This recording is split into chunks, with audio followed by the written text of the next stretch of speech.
श्रुति का गुस्सा और इनसिक्योरिटी और ज्यादा बढ़ेगी दोस्तों, और इसका शिकार बनेगी आद्या। और फिर आद्या को पता चलेगा कि अनुपमा माँ क्या है और श्रुति माँ क्या है, यानी कि श्रु क्या है। तो दोस्तों नमस्कार, स्वागत है आपका आपके अपने चैनल हंग्री स्पिरिट्स में। हंग्री स्पिरिट्स देख रहे सारे दर्शकों का मैं अंजू शर्मा दिल से स्वागत करती हूँ। आद्या ने आज श्रु का फोन नहीं उठाया और उसकी बात भी नहीं सुनी, क्योंकि आद्या को अटेंशन चाहिए और अब उसको भरपूर अटेंशन मिल रही है। उसकी वाहवाही हो रही है, उसके डांस परफॉर्मेंस पे तालियां बज रही हैं। इसमें श्रु कहाँ है उसको अब याद नहीं है। बच्चा है, आखिरकार है तो बच्ची ही। उसको अब श्रु को अपनी बातें बतानी है। जो श्रु फोन करती है वो अपनी ही बातें बताती जा रही है आद्या। मगर श्रु को तो जानना है कि जासूस आद्या जो मैंने भेजी थी वो काम कर भी रही है या नहीं। इसलिए श्रु की जो इनसिक्योरिटी है, जो गुस्सा है, वो और ज्यादा बढ़ रहा है। अब ये बढ़ता हुआ गुस्सा किसी पे तो निकलेगा।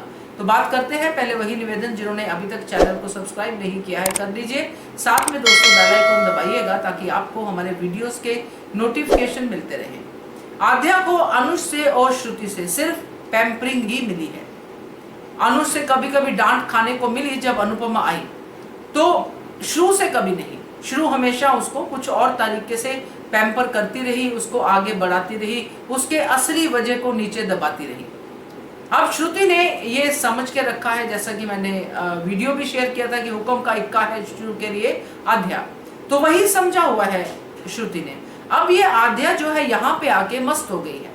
बच्चा है, बच्चे को मजा आता है शादी विवाह के माहौल में, अच्छे कपड़े, गहने और डांसेस और सब कुछ, एवरीथिंग, फैमिली और बच्चों के साथ परफॉर्मेंसेस, सब कुछ एक डिफरेंट माहौल आद्या को मिला है। आद्या उसको पूरी तरह एंजॉय कर रही है और वो श्रु का जो काम है वो भूल गई है। अगर उसको बुरा लगता है तो सिर्फ अपने लिए बुरा लगता है, मेरे पॉप अनुपमा के साथ नहीं होने चाहिए। इसलिए नहीं कि श्रु ने काम दिया है कि मैं जासूसी करूं, श्रु को अपडेट दूं। मगर श्रुति तो यही समझती है कि मैंने आद्या को भेजा है तो आद्या मुझे पल पल की खबर देगी। इसलिए वो इतनी इनसिक्योर होगी कि उसने आद्या को फोन किया, करती रही, मगर आद्या तो बिजी थी, नहीं उठाया। अब श्रुति इंडिया आने वाली है, जो हमने पहले भी आपसे शेयर किया था कि इंडिया की फ्लाइट लेगी। एक तो गुलाटी मामला, वो भी तूल पकड़ चुका है। दूसरा, श्रुति को लगता है कि अब आद्या मेरा काम नहीं कर पाएगी, मुझे ही आना पड़ेगा।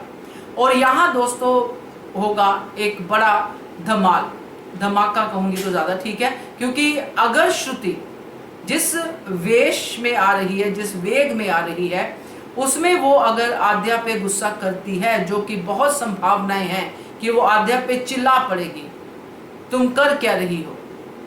और जब चिल्लाएगी तो उसमें साफ साफ नजर आएगा कि आद्या को वो क्या समझती है। अगर वो ऐसा करती है, वैसे तो वो बड़ी संभल के चलती है श्रुति, मगर आद्या पे अगर थोड़ा भी गुस्सा करेगी कि तुमने तो कहा था कि मैं पॉप पे ध्यान रखूंगी और तुम तो खुद ही मन मर्जी से चल रही हो, खुद ही अपनी एंटरटेनमेंट कर रही हो, कुछ ऐसा भी कह देगी तो भी आद्या को बुरा लगेगा। क्योंकि श्रु ने तो कभी कहा ही नहीं, उसने तो आद्या को ही इंपॉर्टेंस दी है हमेशा। जब आद्या को वो कहेगी कि तुमने मुझे इंपॉर्टेंस नहीं दी, तुमने अपने पॉप को नहीं चेक किया, तुम तो अपनी मस्ती में हो, तो ये आद्या को बुरा लग सकता है। और गुस्सा जो है श्रु का उसके चेहरे पे दिखाई देगा, क्योंकि वो तो गुस्से में है, क्योंकि वो तो आद्या के ऊपर विश्वास कर रही थी। तो ये आगे होने की संभावनाएं हैं दोस्तों, क्योंकि श्रुति का भी अब पैकअप होने वाला है और पैकअप पॉजिटिवली नहीं होगा। मैं बार बार कहती हूँ नेगेटिवली ही हो सकता है, अदरवाइज ये कहानी कुछ और बनेगी। तो देखते हैं, क्योंकि बहुत सारे अंदाजे लगाए जा रहे हैं। तो ये एक मेरा भी एक अंदाजा है जिसमें आद्या को श्रु से डांट पड़ सकती है, उसके गुस्से का शिकार हो सकती है, और तब आद्या को पता चलेगा कि अनुपमा और श्रुति में क्या फर्क है। क्या कहते हो आप, इसके बारे में कमेंट कीजिएगा। देखते रहिए channel Hungry Spirits. Thank you so much. Subscribe to our channel by clicking the subscribe button. Click the bell button and enjoy the latest uploads from our channel.